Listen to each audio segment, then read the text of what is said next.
Creativity. Now, the right brain is the creative, the spontaneous, the intuitive, the emotional. It's the one that sees symbols. And it's the one where your true genius is.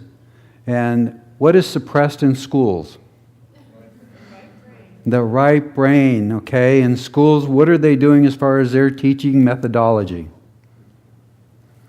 That's rote memorization, isn't it?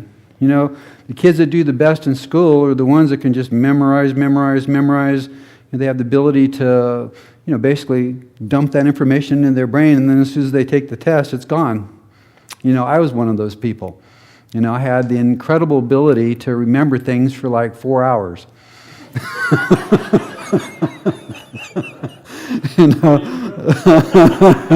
And I'm sure a lot of you did that. It's like the massive focus on your material. You got 4 hours to the test, get the book out and figure, well, gee, I better know something about this subject because the test is in 4 hours. And so you go through it and, you highlight it and all this other stuff. And you'd have such a mastery of that particular talent because you had 4 hours of concentrated study of rote memorization. You would go into the test, you would sit down, and it was all words, and you were primed because you're totally into your left brain. You had no problem with creativity in any of those tests. You didn't have to come up with anything. If you could just remember everything, you could ace the test every time. I'd just go in there and boom, I would just write all the stuff, and I'd be one of the first guys done with the test. I would hand it in and walk out, and I absolutely could not remember anything about that subject ever again. And so that's the problem with schools, because it's designed to sort of just deal with one side of our brain hemispheres, which is not the one where the great people that have made all the money, the great geniuses that had that creativity, they either came up with a new widget, or they took a widget that already existed and they improved upon it.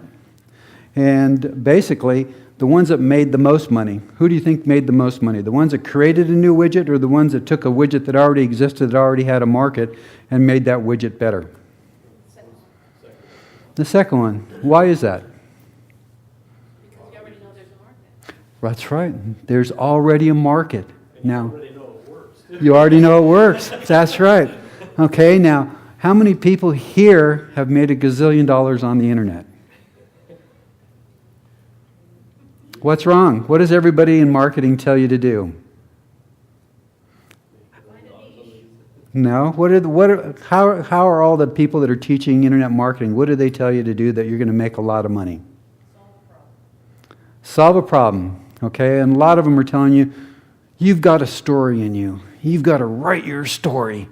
You're going to create an ebook, and you're going to sell a gazillion ebooks, all based on your life. Now, how many people do you think will find your life interesting? Ouch.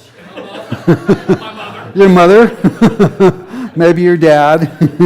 Maybe one of your far-fetched relatives that, gives a damn. They've known you for a while, and just for the sake of, placating you, they'll actually read your book. But do you think that there's many people that would actually pay money to read your story? Well, no, most of the times, once you get done writing your story, you don't even want to read it either. Because what is it? It's your life. But what are most people's lives? Do you think they're exciting or just flat out boring? Okay. In most cases, just flat out boring. Once you get done writing it and you read, gee, this is my life. What a waste. What did I accomplish? Yeah. And so you're thinking, gee, how am I ever going to make any money? Nobody's going to buy my book. I'm stuck here. I'm trying to market my book to a world that doesn't care about my story. And so I'm here. How am I going to make money? Okay. Now, how are we going to make money on the internet? Does anybody have any good ideas? Market something that does sell. Okay, marketing that does sell. Okay. Now, what's one of the things that when you're marketing something that does sell, how are you going to get people to buy from you compared to all other people that are marketing the same thing? What do you have to do? Get their attention. Oh. Their needs. Okay, get their attention, appeal to their needs. Any other suggestions? Do something unique. Do something unique. Okay, what else? Cheaper prices. Okay, we'll get to that later. Okay. The way that you distinguish yourself from the market that sets you apart is what? Branding. And what do you have to do to set yourself apart? What part of your brain do you actually have to use? You have to use your right brain, because in your right brain it's creative, spontaneous, intuitive, it's the emotional. And when you're appealing to people as far as sales, what is the thing that's going to get people to want to go ahead and get involved with you, who is a representative of your product that you're selling? Because they buy you first, don't they?